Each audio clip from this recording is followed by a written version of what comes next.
There are new signs that the UK has not yet won its fight against inflation. Wholesale and factory gate inflation rose to a two-year high. The latest numbers show it reached 1.9% from a year before. One more concern for the Bank of England and its Governor, Andrew Bailey.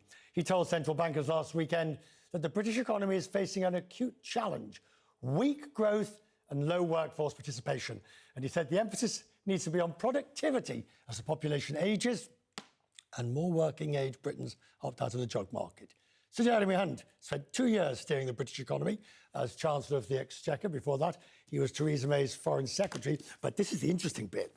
He poses the question, can we be great again? And why a dangerous world needs Britain, saying the UK can best reclaim its global influence through economic renewal and growth. Sir Jeremy is an MP in Parliament. What's gone wrong? Well, I think the same things have gone wrong with us as with many other Western countries. But put in a nutshell, we've lost our confidence. And if you look at the rise and fall of great civilizations through history, a lot of it boils down to confidence. And in this day and age, confidence boils down to your economic strength. Why does everyone think China is growing in power? It's because of the Chinese economy. So my argument in this book is actually the UK is in a much stronger position than it thinks. The Brits are the best people in the world at doing themselves down. But if you look at the experts, we're the 6th largest economy now. And in 15 years' time, we'll still be the 6th largest economy. So that's all sounds great. But what does it mean in practical terms of policies that have to be put into place? Well, what I say in the book, and frankly, Richard, your news coverage this evening demonstrates just what a dangerous world it is, whether domestically in the US with the tragedy in Minnesota or what's happening in Israel or Ukraine. And what I say is, with a very dangerous world, it's a big mistake for countries with influence to underestimate that influence. Not just Britain, I'd say the same to Australians or Canadians or even Americans. I remember Henry Kissinger saying to me that his biggest worry about America was America losing its self-confidence. Ah, but it hasn't now. MAGA has come in, which is a version of that, whether you like or not, the way it's been executed. MAGA is bringing back the confidence, make America great again. Can we be great again? Do we need and you'll launch yourself out your chair at this, do we need a Donald Trump, which arguably might be Nigel Farage?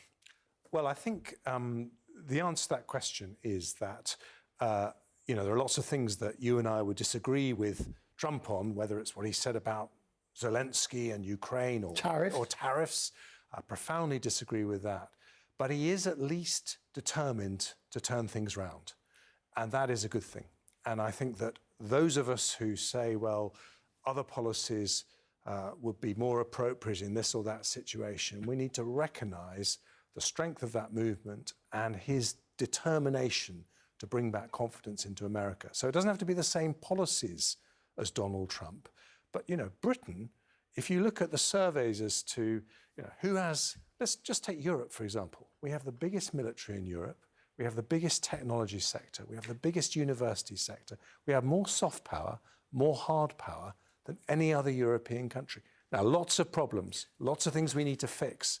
But, let's not lose our mojo. And that's the argument I make in this book. Right. But you further in the book, you have this letter to Sir Keir Starmer in which you basically say what he should, you give him sort of the idea of, get on with it. If you do. You want to make Britain a force for good, a smart approach to policy. This current Prime Minister has a thumping huge majority, the like of which most Prime Ministers would salivate for. And yet the government is in a mess. Yes. And, the reason is because he does not realise just how much power and influence he has sitting in Downing Street. I mean, I've been in Downing Street with governments that didn't have a majority at all. And he has this enormous majority. He didn't need to back down on welfare reform. And as a result, he's going to have to put taxes up. It's going to make him even more unpopular. I think the biggest single thing that he needs to sort out, and there's a whole chapter on this in the book, is the illegal migration crisis that we face in this country. And, people say, oh, well, Labour's hopeless at dealing with this. I'm not a Labour supporter, it goes without saying. But Keir Starmer is a human rights lawyer. There is literally no one better suited to ripping up and rewriting the European Convention on Human Rights, which was brilliant for its time in the 1950s, but rapidly has run out of steam and needs rewriting. Do you think there is a deficit of leadership at the European level? And I ask this because I look at Ursula von der Leyen and I look at Costas and I think to myself, is that sort of the best we've got running Europe? Should Europe be playing? I mean, they rolled over on tariffs.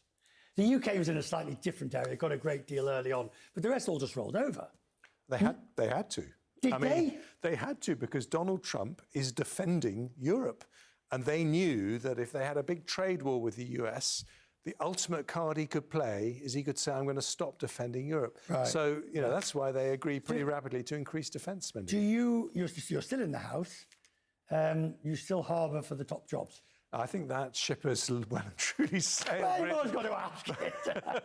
But I'm enjoying writing fabulous books, and I think we should be a bit more optimistic. We've got a great country. Thank you. Please come back again. And thank you very much, Jerry. Good to talk to you. Thank you.